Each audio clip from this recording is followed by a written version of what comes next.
우리가 지금 창세기 3장 계속하고 있는데요. 창세기 3장 1절부터 지금 6절. 이게 창세기 3장 개론을 했단 말이에요. 창세기 3장이 성경에서 어떤 위치를 가지냐면 가장 중요한 위치.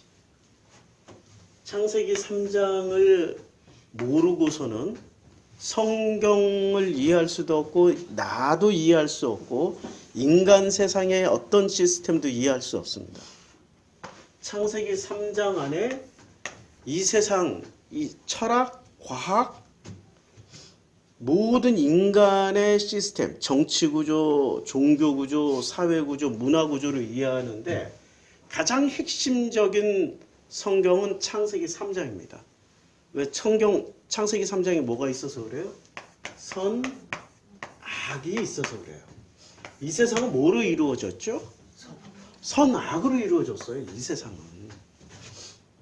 이 세상은 전부 선악의 작용입니다.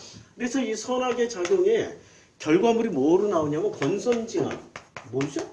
선을 행하면 선은 권하고 악은 벌하는 거예요. 이 세상의 모든 시스템은 권선징악으로 이루어져 있고 그 다음에 선악 대립으로 이루어져 있습니다. 민주주의 한다면은 전부 다 좋은 정당만 있어야 되잖아요. 전부 다 좋은 정당 만들자고 민주주의 한 거 아니에요? 민주당도 좋은 정당, 보수당도 좋은 정당, 노동당도 좋은 정당, 사회당도 좋은 정당인데 다 좋은 정당이라고 만들어 놓은 거 아니에요? 근데 어떻게 해요? 죽도록 서로 싸워요. 서로 선악 대결을 하고 있다고. 심지어는 이 선악이 소설에도 나오고 영화에도 나와. 마블 시리즈, 슈퍼맨 시리즈, 울프맨 시리즈 전부 다 뭐를 선악의 대결이잖아. 중국의 무협소설을 읽으면 반드시 뭐가 나와요? 악을 응징하는 복수혈전이 나와. 이 세상의 모든 구조는 선악 구조 위에 세워져 있어요. 선악 구조. 이걸 벗어나서 살 수 있는 인간, 짐승, 동식물은 지구상에 아무도 없어. 모든 시스템은 선악으로 이루어져 있습니다. 우리가 이걸 알고 시작해야 된다고. 근데 이 선악으로 이루어져 있는 것을 우리는 왜 못 볼까요? 왜 이걸 좋다고 생각할까? 선악으로 이루어져 있는 게 좋은 건가요? 나쁜 건가요? very good, 혹은 나쁘지 않아. 나쁘지 않아. 그저 그렇지 뭐. 근데 본래 하나님이 원하셨던 시스템은 선악 구조였을까요? 하나님의 은혜의 시스템을 만들려고 하셨을까요? 이게 궁극적인 목적이라고. 하나님의 은혜에 이 선악이 이렇게 덮인다라는 걸 표현하기 위해서 오늘 진영이가 여기 올라와서 뭐를 안 하니까 되게 심심하네. 하나님의 은혜에 이 모든 게 이렇게 덮이고 나면은 이게 뭐가 돼요? 선악이 돼요? 생명이 돼요? 이때 비로소 생명이 된다고. 이게 생명이야. 생명나무는 뭐냐면 선악 구조 자체가 하나님의 은혜에 덮였을 때의 그 상황을 그 생명이라고 얘기를 한다고요. 그게 하나님의 생명이에요. 그러니까 우리는 이 하나님의 은혜를 너무나도 무시하고 사는 거야. 자, 우리가 선악으로 바라볼 때는 북한 공산당 좋아요, 싫어요? 아니, 좋아요, 나빠요? 다 무조건 나빠. 우리는 어렸을 때부터 북한 공산당은 늑대요, 뱀이요, 마귀요 이렇게 배웠잖아요. 또리 장군 통해가지고. 아니, 북한에는 전부 다 늑대만 살고 그리고 이리 떼만 살고 여우 떼만 사는 줄 알았어. 사람도 안 살고. 어렸을 때니까 그렇게 배웠으니까. 그런데 성장해서 보니까 북한에는 누가 살고 있어요? 우리와 같은 민족이 살고 있는 거야. 같은 언어, 같은 김치를 먹고 같은 한복을 입고 같은 명절을 세고 있는 우리의 혈육이 살고 있다고. 늑대와 이리가 살고 있는 게 아니야. 왜 그렇게 국가기관은 북한을 왜 그렇게 나쁘게 계속 묘사를 해야 되는 거죠? 이데올로기가 갈라놨어. 뭐로? 선과 악으로. 자본주의는 선이고 공산주의는 악이야. 우리는 이 머릿속 깊숙하게 뼛속 깊숙하게 그게 새겨져 있어요. 하나님이 그렇게 만들었어요? 사람이 그렇게 만들었어요? 사람이 그렇게 만든 거야. 그러니까 지금 이 선악 구조는 하나님이 만든 구조예요? 사람이 만든 구조예요? 사람이 만든 구조야. 자, 보세요. 창세기 3장에 보면 누가 따먹어요? 여자가 그 나무를 본즉 먹음직도 하고 보암직도 하고 지혜롭게 할 만큼 탐스럽기도 한 나무인지라. 무엇을 보았을 때? 이 선악을 보았을 때. 그래서 여자가 그 열매를 따먹고 자기와 함께 있는 남편에게도 주며 그도 먹은지라. 그러니까 창세기 3장 1절에서 6절 사이에 선악을 따먹은 거야. 선악을 따먹었다라는 것은 무슨 사과나무 하나 열매 따먹은 건가요? 아니면 인류사의 모든 시스템을 선악으로 바꿨다라는 말인가? 선악으로 바꿨다라는 말이에요. 그런데 미국, 서구 유럽은 하와라는 이름을 뭐로 바꿔 먹었어요? 독일에서는 에바, 그 다음에 영어에서는 이브. 아니 이게 하와라는 발음이 그렇게 어렵나? 이런 발음은 어렵지. 뭐 했으면 꽈 이런 거 우리말에 이중모음 있잖아요. 왜 무슨 그러니까 우리 받침 들어가는 발음 되게 어렵죠. 정성필 되게 어려워요. 다 받침이 다 들어가 있으니까. 이런 건 어려운데 받침이 없잖아. 하와. 번역할 때 하와라고 번역하면 되는데 왜 에바 이브로 번역을 했을까? 전혀 다른 말이야 이건. 내가 심지어는 이걸 페이스북에 올렸더니 난리가 났어요. 난리가. 어떤 사람들에 의해서 난리가 났냐면 공부 좀 했다는 사람들. 한결같이 뭐라고 얘기하냐면 번역 과정에서 이걸 또 헬라어로 그러네. 그러니까 히브리어를 헬라어로 번역하고 헬라어가 라틴어로 들어갔다 라틴어가 독일어로 넘어가고 영어로 넘어가면서 에바와 이브로 됐다라고 얘기를 해요. 아니 이게 말이 돼요? 아니 정성필이라는 단어가 정성필이 아무리 정성필이 하니까 별로 유명하지 않아서 그렇다. 우리 발음하기 굉장히 어려운 발음이 있는 거 아세요? 소크라테스.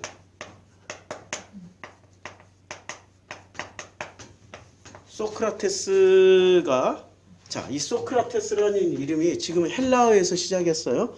헬라로 넘어가서 히브리어로 됐다가 히브리어로도 되고 영어로도 되고 독일어도 되고 한국어로도 되고 스페인어로도 됐는데 계속 번역을 중국어로 갔다가 한국어로도 올 수도 있고 이렇게 넘어갔는데 소크라테스는 지금 이름이 바뀌었어요? 안 바뀌었어요? 영어로도 소크라테스인데 발음을 이상하게 사크라티스 이렇게 이상하게 발음해서 그렇지 스펠링은 똑같아. 스페인어도 소크라테스, 라틴어도 소크라테스, 헬라어도 소크라테스야. 아니 이렇게 복잡한 이름도 안 바뀌는데 왜 하와가 이브로 바뀌어야 돼? 뭔가 있는 거죠.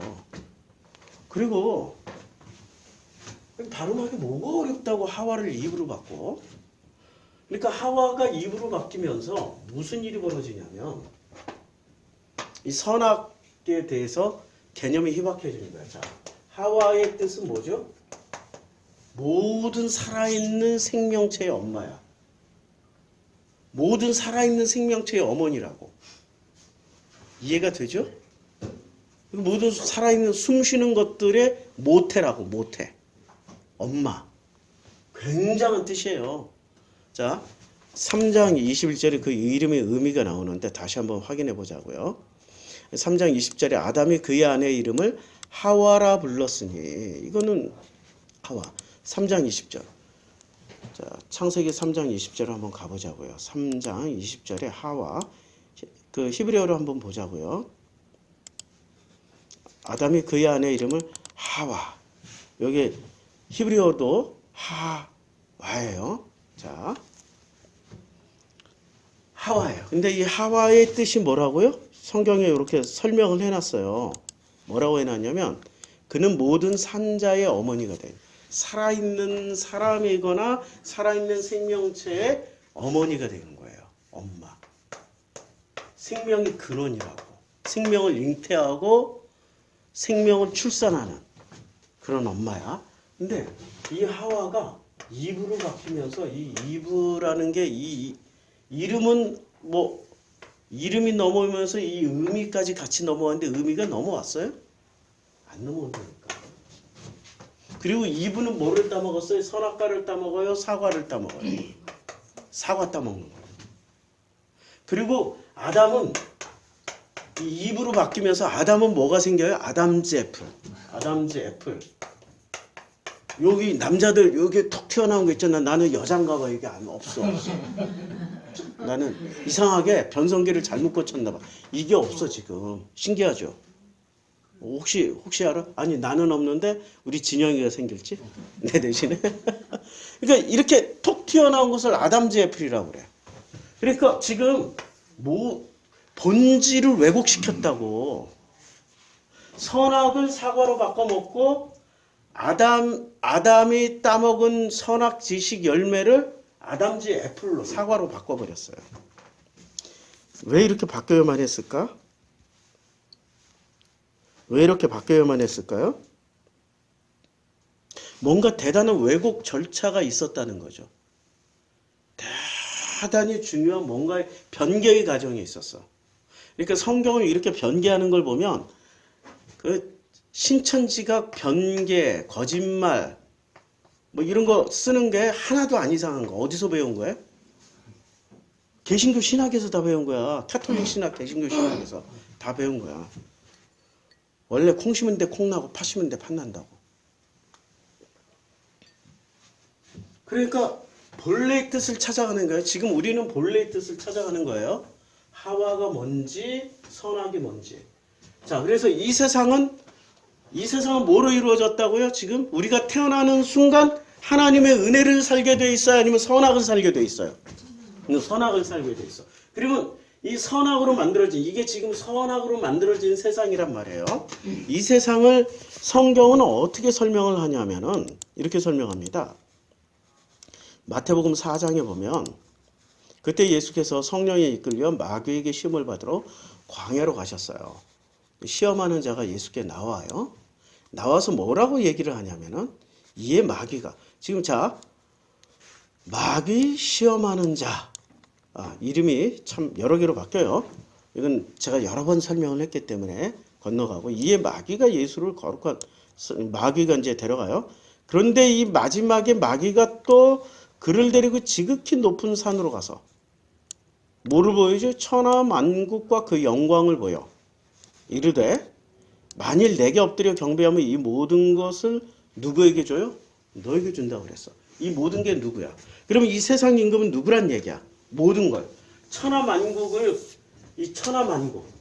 지금 마귀가 말할 때 천하 만국. 이 천하 만국을 보여주면서 천하 만국과 뭐를 보여줬어요? 그 영광. 천하 만국과 플러스 영광을 보여줬을 때 마귀가 보여줬던 천하만국과 영광은 어떤 세상이었을까요? 하나님의 은혜에 덮인 세상이었을까요? 하나님의 은혜가 없는 선악만의 세상이었을까요? 하나님의 은혜가 없는, 이게 은혜가 없는, 요거 지워. 왜냐면 은혜가 없는 거야. 지금 은혜가 덮인 거고 하나님의 은혜가 없는 이 천하만국을 뭐라고 보여줬어요? 영광이라고 보여준 거야. 이래서 마귀야. 이 천하만국의 영광이 되기 위해서는 뭐가 돼야 돼요? 반드시 이루어져야 될 일이 뭐가 이루어져야 돼? 하나님의 은혜가 이렇게 덮여야 영광인데 하나님의 은혜가 없이도 마귀는 뭐라고 그래요? 이 천하만국을 영광이라고 하는 거예요. 이게 마귀와 예수의 차이야. 예수는 천하만국을 보여줬을 때는 이해를 했지. 그래 어차피 네가 장악한 세상이야. 그러니까 누가 장악했다고요? 지금 여기에 나와 있는 이 마귀 시험하는 자의 정체는 뭐라고요? 진짜 마귀예요? 시험이에요? 아니면 선악 열매예요? 선악 열매, 그러니까 선악 지식이야. 선악 지식이 마귀거나 시험하는 자로 나타난 거야. 그리고 자기가 지금 선악으로 통치하고 있잖아. 사람들이 선악의 지배 아래서만 살고 있잖아. 선악의 무거운 짐을 지고 살고 있다고요. 성경에 보면 마태복음 11장에 수고하고 무거운 짐 진 자들아 다 내게로 오라고 얘기할 때, 자, 수고하고 무거운 짐을 지고 살아. 우리는 태어나면서부터 뭐를 지고 살아요? 수고하고 무거운 짐인데 우리는 이것을 전부 다 뭐라고만 생각해? 죄악의 짐이라고 그래. 내 죄짐이 너무 무거워서. 죄짐은 극히 일부고 우리가 태어나면서 살아야 되는 세상이 선악 지식 세상이기 때문에 그 자체가 수고하고 무거운 짐이야. 왜? 선악 지식은 우리를 편안하게 쉬게 해줘요, 자유롭게 해줘요, 행복하게 해줘요, 아니면 죽기 살기로 선악의 대결 구도 안에서 죽기 살기로 다른 박치 치고 선을 향하여서 달려가고 끝까지 선해야 되고, 그것 자체가 수고하고 무거운 짐을 진 자처럼 힘들게 살아간다는 얘기지. 자유도 없어. 그것 쫓아가는 걸 기쁨이라고 그러고 행복이라고 가르쳐 줬기 때문에 우리가 그걸 기쁨, 행복이라고 생각하는. 그래서 우리는 행복하면 뭘 성취하는 행복만 생각해요. 요 동네 특징, 지금 선악 지식의 세상이 만들어 놓은 세계관의 특징은, 행복은 뭐냐? 행복은 그냥 성취야, 성취. 성취, 이룸, 목표 달성, 합격, 성공. 아니, 이럴 때 행복하다고 우리는 배웠잖아요. 맞죠? 우리의 행복은 이럴 때 행복하다고 우리는 배웠잖아. 그래가지고 태어나서 죽을 때까지 뭐를 해요? 목표 달성을 위해서, 성취하기 위해서, 성공하기 위해서, 뭘 하기 위해서 수고하고 무거운 짐을 다 지고 가. 수고하고 무거운 짐을 다 지고 가는데, 이 모든 것을 다 지고 가는데, 세상에 이 모든 것을 다 지고 가는데, 우리 바울 선생님은 어떻게 얘기하냐면, 때를 얻든지 못 얻든지 항상 범사에 힘써라. 오래 참음과 가르침으로 경칙하며 경계하며 경고하라. 아니, 이렇게 할 필요가 있어요? 그냥 하나님 은혜에 덮이면 끝나는 거죠? 아니, 굳이 이렇게 살 필요 없어. 이거는 지금 선악 지식의 세상의 모토야. 때를 얻든지 못 얻든지 목표 달성, 성취, 성공, 이룸, 달성을 위해서 항상 힘쓰라. 범사의 오래 참음과 가르침으로 경칙하며 경계하며 권하라. 아니, 이렇게 살으라고 하나님 우리를 이 땅에 보내셨나요? 아니면 이 선악 지식 세상에서 하다 해보니까, 진짜로 해보니까 안 되더라. 안 되니까 어떻게 해야 되죠 했더니, 어느 날 갑자기 하나님의 은혜가 임하면서 한 방에 끝나. 하나님 은혜만 오면 한 방에 끝난다니까. 한 방에 끝나는 체험을 해본 사람은 알아. 아, 이게 내가 하는 게 아니라 아버지가 하시는 거구나. 한 방에 끝나. 근데 이걸 끝까지 주장하는 사람은 선악 지식을 벗어나 본 적이 있었던가요? 없었던가요? 없었던 거야. 그러니까 때가 이르니 사람이 바른 교훈을 받지 않으며 귀가 가려워서 자기의 사욕을 따를 스승을 많이 두고. 어디 얘기해요? 은혜 얘기해요? 지금 이 권성징악 얘기해요? 권선징악, 선악 지식 세상 얘기해요. 그래서 나는 선한 싸움을 싸우고 나의 달려갈 길을 마치고 믿음을 지켰어. 아니, 이 안에 사는 사람들의 특징이 어떻게 해요? 죽기 살기로 이루어야 되고, 성취해야 되고, 성공해야 되고, 달성해야 되고, 목표를 이루어야 되기 때문에 어떻게 해야 돼? 죽기 살기로 목표를 향해서 달려가야 돼. 쉬면 안 돼. 1시간 더 많이 자면 나보다 1시간 덜 잔 놈한테 떨어지는 거야. 지금 이 논리가 그런 논리잖아요. 이 논리가. 이 논리를 대표적으로, 이 논리를 대표적인 기초 철학으로 가지고 있었던 세상이 어디였냐? 헬라예요, 헬라. 이때 당시. 헬라인들의 사고 구조라고. 헬라인들의 사고 구조로 그대로 그 헬라인들의 사고 구조로 예수를 해석해 버린 거야. 그러니까 우리가 진짜 예수를 만날 수가 없어. 누구 때문에? 아니 헬라 철학을 가져오신 분 때문에. 자, 그러니까 우리는 지금 이 권선징악 선악 지식의 세상에서 벗어날 수 있는 기회를 가져야 되는데 그 기회를 중간에 누가 이렇게 싹 뺏어갔어요. 그 기회를 가져오신 분이 누구죠? 이 선악 지식 세상에서 벗어날 수 있는 기회를 가져오신 분. 그분이 예수예요. 예수가 이 구조를 깰 수 있고 이것을 벗어날 수 있는, 그러니까 예수가 뭐라고 그랬냐면 마태복음 5장에 이렇게 말씀하셨어요. 마태복음 5장에 보면 뭐라고 말씀하셨냐면 이 기회를 하나님이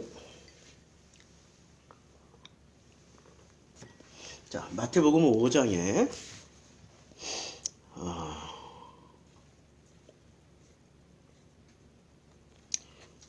그러므로 하늘에 계신 너희 아버지의 온전하신 것 같이 너희도 온전하라.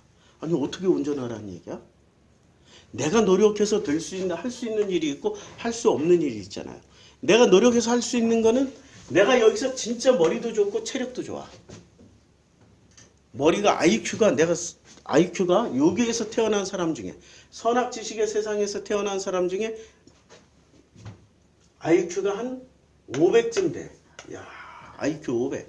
있을 수 없는 일이지만 IQ 500에다가 체력은 전 지구인 중에 가장 강력한 힘과 체력을 가지고 있는 사람, 건강을 가지고 있는 사람, 누구를 꼽을 수 있을까요? 헤라클레스. 헤라클레스의 체력과 IQ 500이야. 여기서 이루어. 이 바닥에서부터 막 올라가. 근데 어디까지 올라갈 수 있어요? 아니 여기 하나님이 딱 하나님이 설정해놓은 그 하늘까지밖에 못 올라간다고. 그래서 하나님이 설정해 놓은 것을 넘을 수가 있다 없다? 넘을 수가 없다. 여호와께서 말씀하셔요. 여호와께서 뭐라고 말씀하시냐면 여호와께서 야 너희가 파도가 육지를 넘는 걸 볼 수 있느냐? 파도가 육지를 넘어와서 넘는 걸 볼 수 있어요? 없다니까? 그러면 여호와가 지금 말씀하셔요. 야 내가 정한 이치를 거슬러서 넘어설 수 있는 게 있냐? 리오야단을 끌어낼 수 있냐? 뭐 이런 거. 이런 수많은 얘기를 하는 목적이 뭐예요? 이거야 이거. 지금 욥기 39장부터 41장까지는 욥기 39장부터 41장까지는 무슨 얘기냐면 하나님이 욥에게 뭘 가르쳐줘요? 38장부터 욥에게 뭘 가르쳐 주냐면은 야 피조물은 피조물의 세계를 넘어설 수가 없어. 그 얘기를 하는 거야. 내가 너희 날에 아침에 명령하였느냐? 새벽에 그 자리를 알려주었느냐? 너희가 땅끝을 붙잡고 악한 자들을 그 땅에서 떨쳐버리는 일이 있느냐? 아니 땅끝을 붙잡고 이렇게 팍 털듯이 악한 놈들이 이 세상의 모든 악을 딱 털어버릴 수 있냐? 털어버릴 수 있어요? 그렇게 하면 얼마나 좋아. 이 세상에 선만 남고 전부 선한 사람들, 착한 사람들, 좋은 사람들 하면 살아가니까 그거야말로 정말 우리가 꿈꾸던 세상 아니야. 그런 적이 있냐고. 없다니까. 땅이 변하여 진흙에 인친 것 같이 되었고 그들은 옷같이 나타내되 자, 내 악인에게는 그 빛이 차단되고 그들의 높이 든 팔을 꺾을 수 있냐? 못 꺾어. 안 돼. 너가 바다의 샘에 들어가 봤느냐? 바다까지는 들어가 봐도 바다에서 그 물이 퐁퐁퐁 솟아 나오는 그게 몇 킬로를 내려가야 된다고, 몇 천 미터를 내려가야 된다고. 그 내려갈 수 있어요. 현대 과학 기술로도 힘들어요. 수압 때문에 찌그러져요. 그러니까 그의 지경으로, 그러니까 너는 광명이 있는 곳으로 가는 길이 어딘 줄 아냐? 흑암이 있는 곳으로 가는 길이나 너희 그 끝을 갈 수 있어? 지경? 모른다니까. 아무도 몰라, 아무도. 그러니까 하나님 뭐라고 그 욥에게 얘기를 해주냐면은 야 너희가 할 수 있는 거는 전부 다 어디서만 할 수 있는 일이에요? 내가 초록색을 찾고 있는데 여기 있다. 우리가 할 수 있는 일은 전부 다 하나님이 선 그어 놓은 이 하나님이 만들었는데 누가 선을 그었어? 이 선을? 하나님이 그었어? 사람이 그었어? 사람이 뭐를 먹으면서? 선악 지식을 먹으면서 이 경계선을 다 그어버린 거야. 경계선을 그어놓고 이 안에서 위로 올라가든 옆으로 가든 아래로 내려가든 무슨 짓을 하든지 하나님 보시기에는 훌륭해요? 똑같아요? 똑같다는 얘기야. 똑같아. 선한 것도 악한 것도 훌륭한 것도 못된 것도 못난 것도 다 똑같다고. 왜 똑같아요? 하나님 보시기에 왜 똑같으냐면 아무리 뛰어나게 성공했고 아무리 뛰어나게 잘났어도 하나님의 은혜가 덮이면은 구원 거듭나는 거고 하나님의 은혜가 덮이지 않으면 그 사람은 거듭나지 못한 상태로 그냥 인생 살다가 끝나는 거야. 이 모든 결정은 누가 하는 거야? 뛰어나다 뛰어나지 않다? 하나님이 결정하는 거야. 하나님의 은혜가 덮이면은 아무리 못난 사람도 요 밑바닥에서 패배자, 낙오자라고 한 사람도 하나님의 은혜가 덮이면은 순간 이 사람은 하나님의 은혜를 살면서 어디로 넘어가요? 하나님의 은혜로 넘어가니까 인간 낙오자, 패배자, 실패자라 할지라도 새로운 차원에 이걸 넘어서서 이걸 위에서 바라본다니까 이걸 위에서 전혀 다른 차원으로 넘어가 버려요. 이 안에서 아무리 높은 데 올라가 봐야 여기까지 가봐야 못 넘어가. 그런데 이걸 넘어가 가지고 이 선악을 넘어가서 위에서 내려다보는 사람의 그 통쾌한 승리 이걸 누릴 수 있게 된다니까. 어떻게 되면 하나님의 은혜에 덮이는 순간. 그리고 이 안에는 선악 대신에 이제 이 안을 살아간다 그래도 선악 지식의 세상을 살아간다고 그래도 이미 나는 눈을 뜨고 뭐를 봐요? 하나님의 은혜를 보고 귀를 열고 하나님의 은혜를 듣고 문둥병에서 나음을 받았기 때문에 하나님의 은혜를 온몸으로 느끼면서 살아가기 때문에 이제는 더 이상 선악 지식의 세상이 아니라 하나님의 은혜의 세상에서 살아가게 돼 있다고. 이걸 지금 설명해 주는 게 욥기예요. 욥기 전체가 이걸 설명해 줘. 근데 욥기를 우리는 전부 다 어떻게 배웠어요? 헬라식으로 배웠어. 헬라식으로 배워서 어떻게 해요? 회개했다? 우리가 포인트를 어디다 맞춰요? 이제까지 교회에서 배운 거. 회개했다. 회개라는 건 전제를 뭐로 해요? 죄를 엄청 많이 지어서 회개했다. 회개했기 때문에 하나님께서 이 사람을 진짜 의인으로 만들어주시고 이걸로 땡쳐. 내용물을 하나도 전달이 안 돼. 이게 서구신학의 한계야. 그러니까 욥기를 통해서 보여주는 세상이 무슨 세상이라고? 선악 지식 세상. 자, 왜 선악 지식 세상이냐면 욥기 1장에서 누가 등장하세요? 여호와께서 하루는 하나님의 아들들이 와서 여호와 앞에 섰어요. 그리고 사탄도 그들 가운데 왔어요.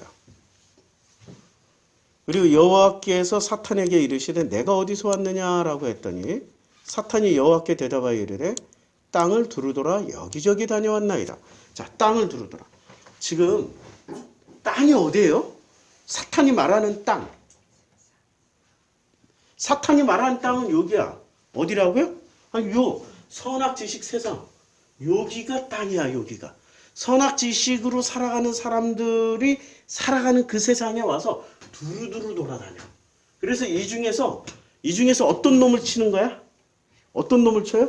요 바닥에 있는 인간을 잡아서 트집 잡아야 하는 요 최상, 성취, 이룸, 달성, 성공, 이룸, 성취, 목표, 이런 것을 최상위로 이룬 사람들을 살피고 오는 거야. 뭔지 아시겠죠?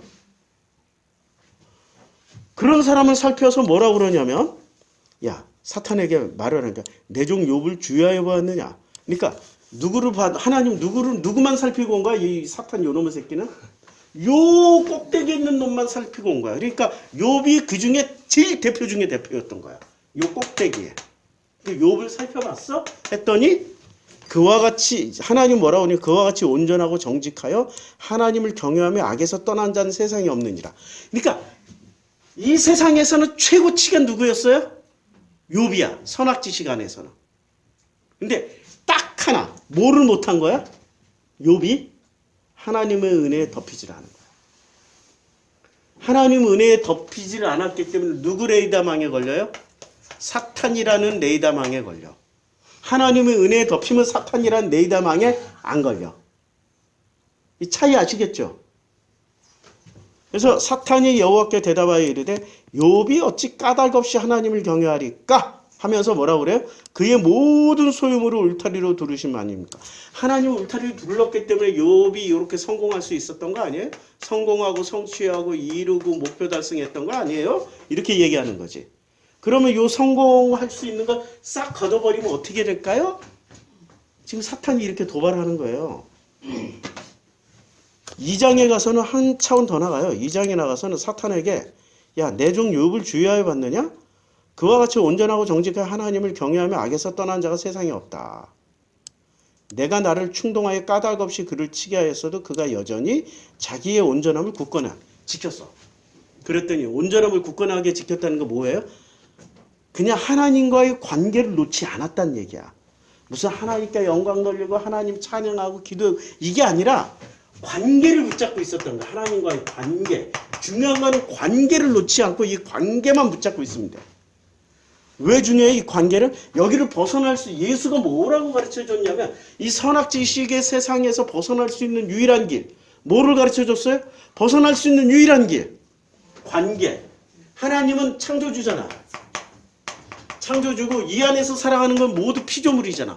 피조물 세상을 벗어나서 창조주의 은혜로 들어갈 수 있는 거는 관계 하나밖에 없다니까. 무슨 관계? 아버지고 여기 아들이야 그냥. 기분 나쁘게 딸은 왜 없어요? 그냥 자식. 그래서 자녀라고.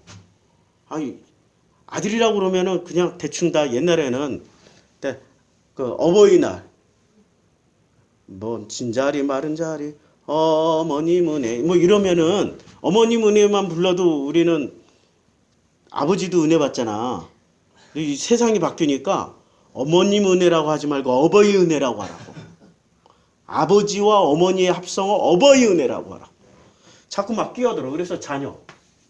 아들이라고 하면은 그냥 자녀로 다 알아들어야 되는데 꼭 따지는 사람들이 있어. 헬라사고. 요 헬라사고를 가진 사람들이 꼭 따져.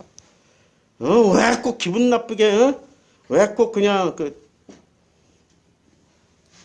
아들 남존여비냐고 이러시다. 그냥 자녀. 자, 무슨 말인지 알겠죠? 자녀. 근데 이 아버지와 자녀 관계가 되는 순간 이 아버지는 자녀를 버린다, 책임진다. 끝까지 책임지는 거야. 끝까지 책임져서 어떻게 하나님의 은혜로 덮어서 거듭나게 해버려. 이 선악지식을 벗어나는 게 거듭남이야. 우리는 거듭남이 뭐라고요? 거듭남을 어떻게 생각하면 천국 가는 무슨 체험이라고 생각하는 거야. 아니, 요 벗어나는 순간 천국이 된다니까? 벗어나는 순간 모든 게 다 하나님의 은혜요, 하나님의 말씀이요, 하나님의 영광이요. 이걸 체험하면서 살게 돼 있어요. 내가 생각해보니까 40세 이전의 정성필과 40세 이전에 제 분기점이 40세야. 40세. 내 인생 그래프를 보니까 내 인생의 40세가 분기점이야. 40세 이전에는 그땐 다 가난했으니까 가난하게 태어나서 가난하게 살고 밥도 굶고 영양실조 걸리고 그런 걸 특별하게 뭐 얘기 내세울 만한 게 없었던 시절이었잖아요. 제 온도를 좀 낮춰주세요. 온도를. 온도가 또 뜨거우니까 자꾸 주무셔. 온도를 20도로 낮춰주세요. 나중에 따뜻하게 하더라도 고맙습니다. 그러니까 40세 이전에는 제가 힘들게 살았고 가난하게 살았다고 해서 뭐 특별한 게 아니었어요. 근데 40세 이후부터는 이때가 40세부터는 2000년도로 들어온다고요. 2000년도. 근데 2000년도는 새로운 세상이야. 월드컵이 있으면서 우리나라가 엄청난 비약 성공을 이루어요. 그런데 40세 이전에는 그렇게 가난하게 태어나서 힘들게 살았는데 40세쯤 내가 내 자신을 보니까 어렸을 때부터 소원하고 꿈꿨던 것들이 다 이루어졌어. 결혼 잘했지. 그 다음에 안정된 그 신학대학교에 그 안정된 교목 자리에서 월급 잘 받고 있었지. 존경받고 있었지. 사람들도 힘 있는 자리니까 후배들이라든지 아는 그 동기 목사라든지 선후배들이 와서 그렇게 와서 나한테 뭐 그렇게 잘해줘. 이렇게 교수라도 하려면은 누구라도 한 표 더 던져줘야 되니까 자꾸 좋은 말 들어가야 되니까. 너무 좋은 자리에서 그리고 학교 일이라는 게 공무원이라고 똑같아요. 학교는 봄학기, 가을학기 그 다음에 이게 10년 전에 했던 일을 10년 후에도 똑같이 반복한다고. 학교 행정 시스템이라는 게 10년 전에 했던 거, 작년에 했던 거 올해 그대로 하면 돼. 특별하게 막 연구해주고 새로운 거 만들고 그럴 필요 없어. 그러니까 무슨 할 일도 없어. 그래서 무슨 일을 했냐면 학생들하고 편하게 지내자 해서 내가 이때 교목 초창기 시절에는 무슨 일을 했냐? 우리 학생들하고 맨 축구하고 야구하고 같이 그 학교 교정에서 봄에는 들판에 앉아서 성경 공부하고 이런 걸 했어요. 그러니까 가만히 보니까 내가 꿈꾸던 게 다 이루어졌어. 그리고 학교 도서관이 있으니까 매일 가서 학교 도서관에서 책 빌려서 책 읽고 내가 원하던 게 다 이루어진 거야. 근데 40세 때 저희가 분명하게 23세 때 거듭남의 체험을 했거든요. 거듭남의 체험을 했는데도 불구하고 이 밖으로 나왔어. 한번 나와서 보니까 하나님의 은혜가 너무나도 충만한데 도로 내가 닫았어. 나 혼자 이렇게 바뀌면 이 세상에 이 선악으로 살아가는 세상에 나 혼자 하나님의 은혜에 미쳐서 살면 모든 사람들이 바보라고 손가락질을 하겠구나라고 해서 도로 이걸 선택해버린 거예요. 87년도 거듭날 때. 이 밖으로 나와서 이 세상을 다 봤는데 그것도 하나님 은혜야. 내가 원하니까 하나님이 그렇게 해줬어요. 근데 40세 때에 문득 이런 생각이 든 거야. 아니 내가 지금 욥처럼 똑같은 생각을 하는 거야.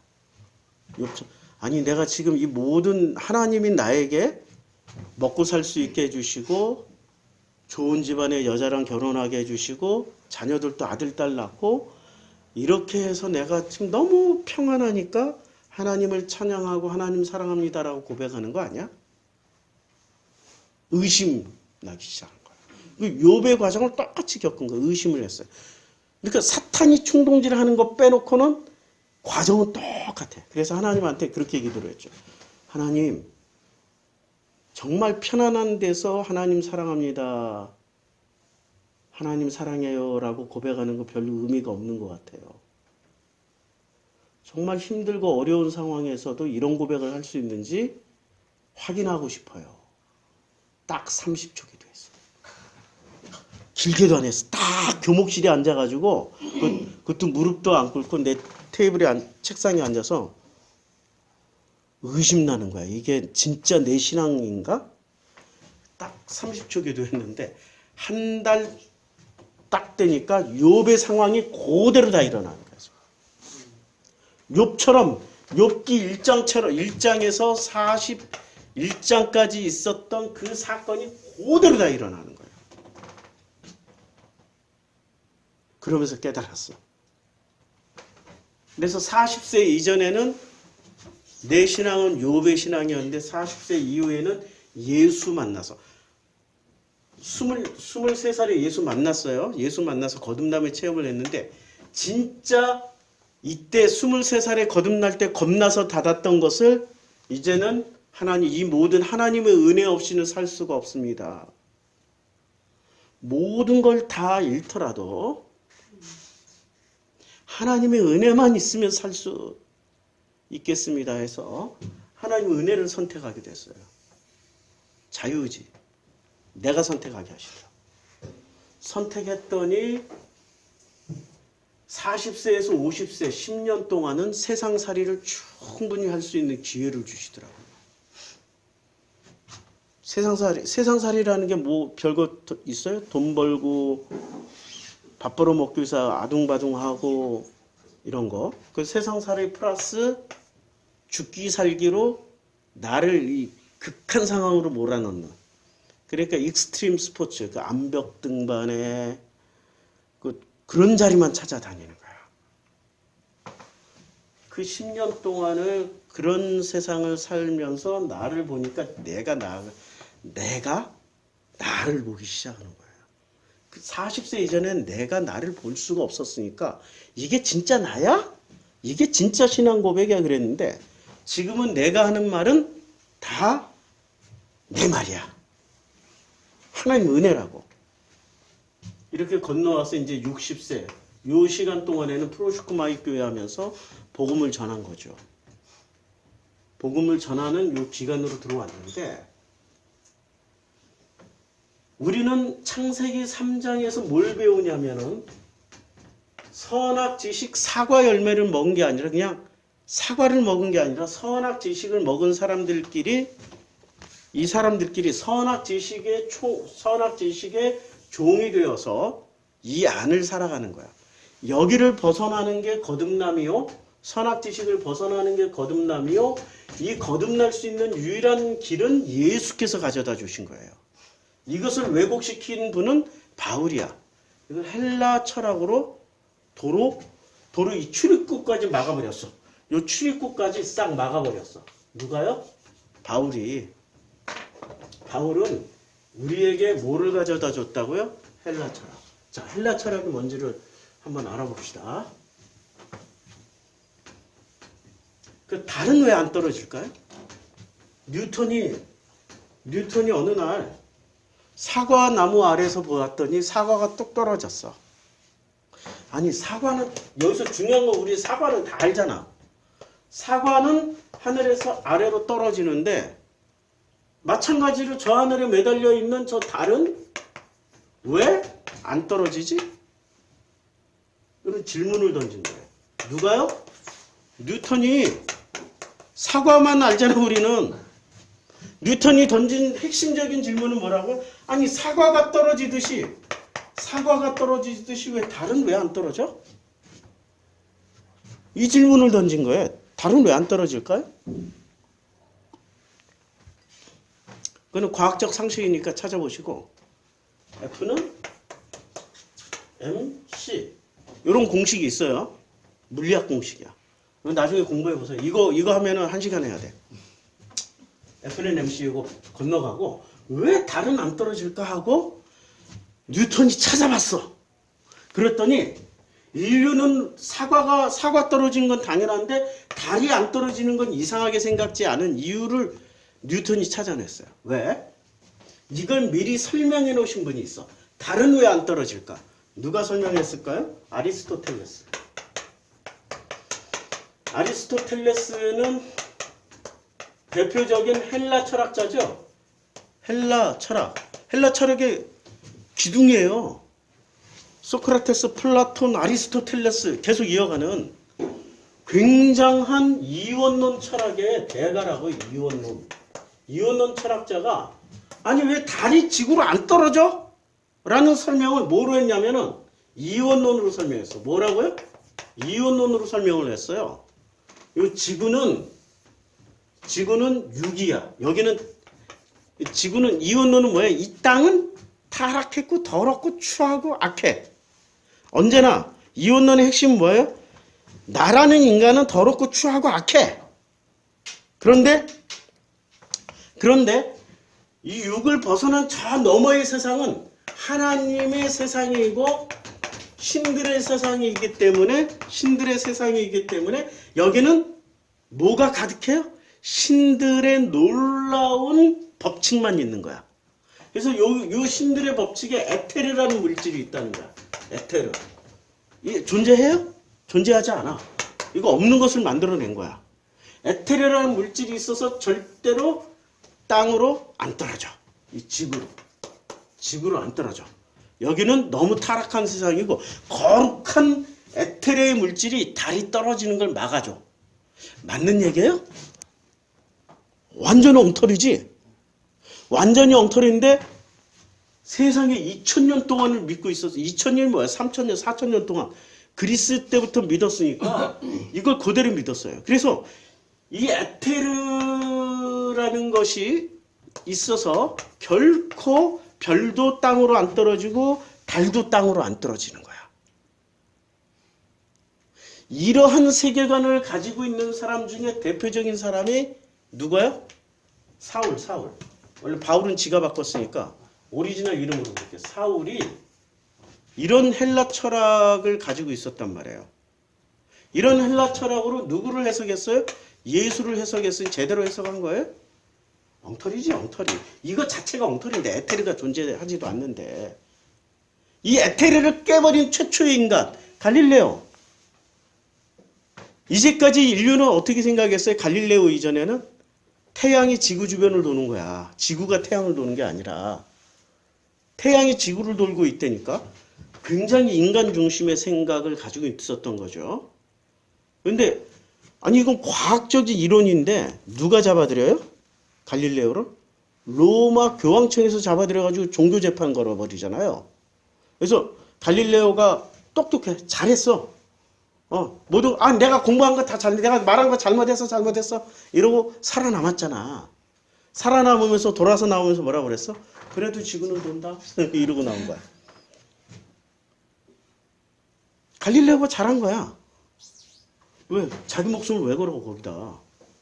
자, 그러니까 갈릴레오 이전까지는 전부 다 엉터리 과학을 가지고 있었던 거야. 엉터리 과학이라는 건 엉터리 철학이란 얘기지. 맞잖아? 안 맞잖아. 지금 이런 철학을 가지고 이런 엉터리 같은 이론론을 가지고 성경을 해석해서 우리들에게 이렇게 살아라 저렇게 살아라 하고 가르쳐주고 있었으니 그게 돼요? 그러니까 우리가 교회에 처음 갔을 때는 잘 모르는데 처음 갔을 때는 정신이 없어. 왜냐면 주변 사람들이 너무 잘해줘. 주변 사람들이 내가 교회 출석하는 순간부터 장로님, 권사님, 집사님, 목사님, 부목사님, 심지어는 원로 권사님까지 왔어. 아유 세대 이러고. 근데 어느 순간 3, 4년쯤 지나가면 노예가 되어 있어. 성가대하지, 주일학교하지, 교회 청소하지, 반주하지, 무슨 주방봉사하지. 죽을 지경이 됐을 때 깨닫는 거야. 왜 잘해줬는지. 새로운 것이 하나 왔어. 굉장히 잘해줘. 그래야 싹 물려주고 자기는 빠질 수 있어. 정신 차릴 때쯤 되면은 뭐에 걸려서 못 나와요? 그물에 걸려서 못 나와. 그러니까 교회를 은혜로 다니는 거예요? 교회를 이 네트워크 그물에 걸려놓고 못 나오게 하는 거야? 그물에 걸려놓고 못 나오는 거야. 우리 교회는 네트워크가 없잖아. 하나님의 은혜만큼 나오는 거야. 안 나오면 은혜 없는 거야. 간단해. 은혜가 있는 곳에 그냥 가게 돼 있어. 사람은. 그 은혜를 정말로 사모하고 은혜를 정말로 누리고 싶으면 가게 돼 있다고. 은혜의 법칙이라고. 그런데 이런 은혜의 법칙으로 가득한 세상이 어디라고요? 내가 살아가고 있는 이 세상이라고. 하나님의 은혜가 어떻게 했다고요? 이렇게 찍고 들어왔다고. 이렇게 찍고 들어왔어. 하나님의 은혜가. 성경에 나와요. 마가복음 1장에 보면 곧 물에서 올라오실새 예수께서 이제 세례받고 올라오는 거야. 하늘이 갈라졌어. 하늘이 어떻게 됐다고요? 갈라졌다니까. 하늘이 갈라지고 성령이 비둘기같이 자기에게 내려오심을 보시더니 하늘이 갈라졌어. 찢어졌다고. 그러니까 선악지식의 강력한 구조가 찢어졌다고요. 심지어는 마태복음에 보면 마태복음에 예수가 돌아가시기 직전에 언제 돌아가셨을 때 어떤 일이 벌어졌냐면은 예수께서 제6시로 온 땅에 어둠이 임하면 제9시까지 계속 되더니 예수께서 나의 하나님 어찌하여 나를 버리셨나이까 엘리 라마 사박다니 하시면서 이제 돌아가셨어요. 돌아가시니까 어떤 일이 벌어지냐면은 예수의 부활 후에 그들이 무덤에서 나와 무덤들이 열리면서 자던 성도들이 몸이 많이 일어나요. 무덤이라는 게 뭐예요? 죽은 자들 아니에요. 근데 예수가 이 하늘을 찢어 놓으니까 당신의 자녀들은 그동안에 종교에 속아서 그냥 땅에 묻혀서 죽어있던 자들이 하나님과의 관계를 가지고 있었던 자들이야. 욥처럼. 그런데 종교에 속아가지고 계속 종교 노예로 살다가 그냥 종교에서 장사 지내서 이 무덤에 묻혀. 무덤과 성전은 같은 개념이야. 지금 히브리 개념은 여기서 벗어나서 하늘로 올라가. 많이 일어나. 그리고 어떤 일이 벌어지냐면은 누가복음에 나오나 봐요. 누가복음으로 가요. 누가복음에 가서 보면 이제 성전에 휘장이 찢어집니다. 누가복음. 자, 성전에 이제 예수께서 돌아가셔요. 돌아가셔가지고 향품과 계명을 준비하고 예수께서 빌라도에 끌어가서 예수께서 돌아가실 때 그 성전에 있는 성전의 휘장이 찢어집니다. 돌아가시고 성전 휘장이 여기서 안 나오네. 마가복음에 나오나? 제가 오래되니까 자꾸 복음서 이제 나이 먹으니까 그 명확했던 이 개념들이 이 성경 암기했던 것들이 이제 여기 있네요. 이에 성소 휘장이 어디서부터 위로부터 아래로 찢어져요. 찢어지는 게 위로부터 아래로 이렇게 찢어져. 두 번 찢는 거지. 성소 휘장은 뭐예요? 성소라는 데가 뭐 하는 데야? 하나님을 모셨던 거예요? 하나님 이름으로 사기 쳐먹던 데야? 사기 쳐먹던 데지. 그러니까 찢어버리는 거야. 그러니까 하늘에서도 찢고 땅에서도 찢어졌어. 그러면 어떻게 돼? 죽은 자들도 일어나고 예수가 뭐하러 왔어요? 죽은 자 살리러 왔잖아. 예수가 오신 목적이 뭐예요? 11장에 보면 예수가 맹인이 보고 못 걷는 사람이 걸으며 나병 환자가 깨끗함을 받으며 못 듣는 자가 듣고 누가 살아나요? 죽은 자가 살아나. 예수를 알게 되면 죽은 자들이 살아난대. 그러니까 죽은 자들이 무덤에 묻혔다 하더라도 살아나. 할렐루야. 예수가 하신 일이 이거야. 위에서 찢고 아래에 있는 것들을 찢어버리신 거야. 성소를 아래에 있는 성소를 찢어버린 거야. 위에서 찢고 아래에서 찢고. 그러면은 이제는 누구랑 관계 형성이 되는 게 하나님 아버지. 하나님이 뭐라고? 하나님이라고 부르지만 본질은 뭐야? 이름이 가지고 있는 본질 아버지.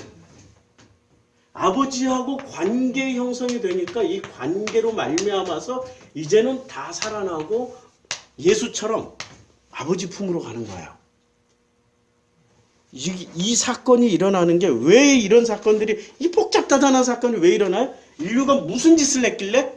창세기 3장에 무슨 짓을 했어? 선악으로 누구를 만들었어요? 나를 만든 거야. 나는 누가 만든 거야?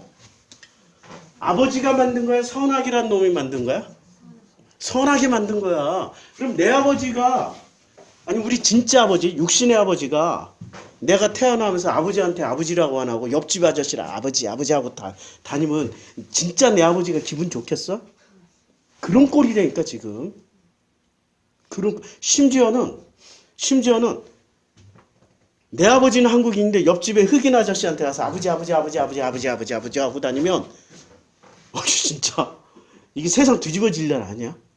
그리고 우리 아버지, 진짜 아버지가 나를 만들었는데 사람들은 선악을 뭐라고 부르고 다녔어요?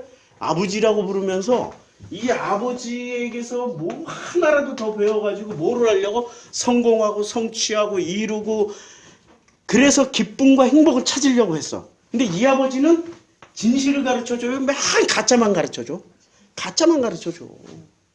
그리고 이 아버지 이름은 세상 임금이야. 세상의 모든 영광과 천하만국을 보여주면서 네가 열심히 이 애비의 뜻을 따라서 하면은 준다 안 준다? 준다. 거짓말쟁이랄까? 이게 성경에 다 나와. 예수가 뭐라고 그랬냐면 너희 아비의 요한복음 8장에 보면 뭐라고 얘기하냐면 요한복음 8장에 예수께서 대답해. 야, 하나님이 너희 아버지였으면 너희가 나를 사랑해. 그러니까 하나님 너희 아버지가 아니라 유대교인들의 아버지가 아니라 뭐라고요? 너희는 너희 아버지가 누구예요? 아버지라고 안 부르고 그냥 아비 마귀에게서 난 거야. 낮춰 부르는 거지. 그러니까 니네 아버지는 누구라고? 마귀가 뭐야? 선악 지식이 마귀라니까. 이런 얘기하면은 이원론이 뭐예요? 이원론에는 천사가 있으면 뭐가 반드시 있어야 돼? 사탄이 있어야 되고 하나님이 있으면 마귀가 있어야 돼. 이원론에 쩌든 사람은 이원론으로 배운 사람은 마귀 없다고 그러면 마귀가 진짜로 존재한다고 쌍심지키고 심지어는 시칼 들고 찾아와. 이 시카리오 같은 인간들. 시카리오가 뭔지 아시죠? 시카리오. 마약. 그 남미의 나르코스 마약상들의 킬러들. 그걸 시카리오라고 그래요. 시카리오 같은 인간들. 그러니까 이거는 이론론에서는 천사, 마귀, 사탄이 전부 누구 앞에 순종하고 있어요, 지금? 하나님 앞에 순종하고 있잖아. 그러니까 이게 천사, 마귀, 사탄, 이게 중요한 게 아니야. 누가 중요해? 하나님 아버지만 중요하다고. 이게 이론론이야. 하나님 아버지만 중요하고, 이 세상은 원래 하나님 아버지의 은혜가 서로 통해서 이 은혜로 말미암아 하나님의 영광이 가득한 세상이라고. 눈 뜨고 보면 보여요. 나는 87년도에 거듭났을 때 봤던 이 세상을 요새 다시 체험하면서 누리면서 살고 있어요. 목사님, 그럼 목사님 죄도 안 짓고, 꼭 이러면 꼭 그렇게 묻는다? 목사님 죄도 안 짓고요. 목사님 어디 가서 실수도 안 하고요. 잘못도 안 해. 다 해. 더 많이 해. 근데 더 많이 해도 괜찮은 거는 하나님이 묻질 않아. 그럼 사탄이 와서 참소하잖아. 이 관계가 형성이 안 됐으면 사탄이 참소하면 어떻게 해요? 욥처럼. 그럼 네가 한번 해봐. 해서 사탄이 와서 해코지를 해. 근데 이 관계가 형성되면 하나님의 아들 중에 한 분이 툭 튀어나와. 그러니까 욥기 1장은 하나님의 아들들이 잠잠하게 있죠. 욥기 1장에 보면 하나님의 아들들이 와서 여호와 앞에 섰고 사탄도 그들 가운데 왔는데 사탄이 쫑알쫑알할 때 하나님의 아들들이 이때는 침묵하고 있죠. 근데 지금은 예수가 하나님의 아들이 대표가 됐잖아. 사탄이 와서 이 정성필이가 저 새끼가 거듭났다고 하는데 한번 또 쳐보시지? 아들 쳤듯이 이번에 딸도 한번 쳐봐. 저 새끼가 버티는지. 그럴 때 어떻게 나와? 하나님의 아들 중에 하나가 탁 나와. 그 대표가 누구? 예수가 어떻게 한다고?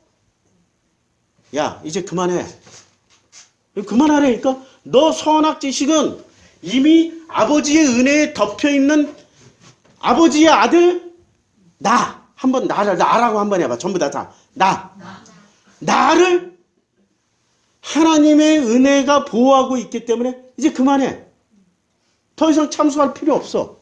은혜에 덮였어. 온전해졌어. 내가 온전한 것처럼 내 아들도 온전해. 한번 따라합시다. 내가 온전한 것처럼 내 아들도 온전해. 할렐루야. 그게 진리예요. 그게. 그러니까 내가 지금 뭔가 실수하고 뭔가 잘못하고, 아니 나도 부부싸움 어제도 하고, 아니 그저께도 하고 왔다니까. 어제는 화해했고 부부싸움 한다니까. 우리 진영이 때문에 왜 아침밥 안 먹여 이러면 또 이 사람은 상처가 결핍만 하고, 그러면 또 이 사람이 나한테 되돌려주면 나도 상처가 결핍만 하고. 근데 은혜에 서로 덮여 있으니까 서로 다시 일어나. 안진뱅이가 돼서 주저앉거나 죽어버리질 않아. 일어나서 다시 막걸리 한잔 하면서, 어제 저녁에 또 막걸리 한잔 하면서 우리 저 김춘혜 권사님이 제주도에서 보내준 족발. 얼마나 그렇게 족발 먹고 싶으면 오늘 내려와요. 족발 많이 보내주셨어요. 족발에 막걸리 한잔 하면서 이런저런 얘기를 했는데 대화는 100% 통하진 않지만 그래도 하나님 은혜가 임하니까, 아이고 내 사랑하는 사람인데 하나님의 선물인데 하나님의 은혜인데 하면서 내 마음에 있는 게 싹 녹아 사라져. 그냥 그 사람 보고 있으면 눈물이 저절로 핑 돌아. 분노와 화가 나는 게 아니라 눈물이 핑 돌아. 그냥 감사해. 사람이 바뀌더라니까. 그렇게 살게 돼 있다니까. 이 모든 게 하나님의 은혜라니까. 눈 뜨고 보면 내가 살아가는 세상은 비록 선악지식의 세상일지 몰라도 하나님의 은혜에 가득히 덮여서 하나님의 영광과 하나님의 은혜만 가득한 세상이라 넘어졌다가도 바로 일어나. 하나님의 은혜를 뭐에 비유하냐면 바닥이라고 비유하자고. 바닥. 아주 제가 요번 최근에 발견한 최고의 시인입니다. 여형현 시인. 써가면서 해야지. 이 시를 지난주에 오전마다 제가 도서관 가거든요. 도서관 가서 책을 하루에 한 권 이상 읽자 했는데 요새 많이 읽으면 3권씩 읽어요. 근데 이 책 한 권에 붙들려가지고 시집 한 권에 붙들려가지고 한 권을 다 못 읽고 계속 읽다가 울다가 아버지의 은혜에 감사해서 이런 시를 만나게 해주신 아버지의 은혜에 감사해서 이 여영현이라는 시인이 바닥이라는 것을 어떻게 묘사를 했는지 보자요. 바닥은 무언가 받아낸다. 그렇게 친절하지는 않지만 완전히 나몰라라 하지도 않는다. 항상 끝이다 생각될 때 바닥을 믿어보라. 넘어진 아이도 바닥을 짚고 일어서고 떨어지는 공도 바닥에서는 튕긴다. 씨앗들도 바닥에서부터 자란다. 바닥은 힘이 세다. 진짜는 무언가 변하게 한다. 당신도 바닥을 칠 수 있다. 이 시를 읽는데 이 바닥이 누구냐? 아버지 은혜야. 아버지 만나면 이 바닥, 아버지 만나는 게 바닥을 친 거야. 그리고 이 바닥에서 보면 다 은혜야. 더 이상 내려갈 바닥이 없어. 이 바닥에서 일어서기만 하면 돼. 안 일어나도 돼. 이 바닥 자체가 아버지의 은혜니까. 이 바닥이 나를 받아주고 있으니까. 너무 힘들게 살지 말라고. 우리는 아무리 떨어져도 하나님이 바닥이시구나. 아버지가 내 바닥이시구나. 나를 이렇게 받쳐주고 어느 순간 받쳐주겠구나. 그러고 살면 돼. 이 세상에서 우리는 이 세상을 살아가면서 자꾸 그렇게 악을 쓴다고. 하나님 어디 계세요? 하나님 나 좀 도와주세요. 하나님 나 좀 살려주세요. 그러지 말고 그 바닥을 만날 때까지 떨어지라고. 바닥 칠 때까지 떨어지면 그 바닥에서 아버지의 마음을 만나고 아버지의 은혜를 만나면 이제는 그 바닥은 나를 때리는 바닥이 아니라 내가 딛고 올라서는 바닥이 된다고. 기도하겠습니다. 아버지 감사합니다. 우리는 그 아버지의 그 놀라운 은혜를 무시하고 의지하지 않고 의심하며 살아왔습니다. 그런데 하나님의 그 놀라우신 은혜로 말미암아서 이제 내 바닥은 아버지의 은혜구나. 내 바닥을 든든하게 지켜주시는 아버지가 계시는구나. 한 세상 겁내지 않고 겁먹지 않고 당당하게 살아갈 수 있는 아버지가 계셔서 감사합니다. 고맙습니다. 예수님 이름으로 기도드렸습니다. 아멘.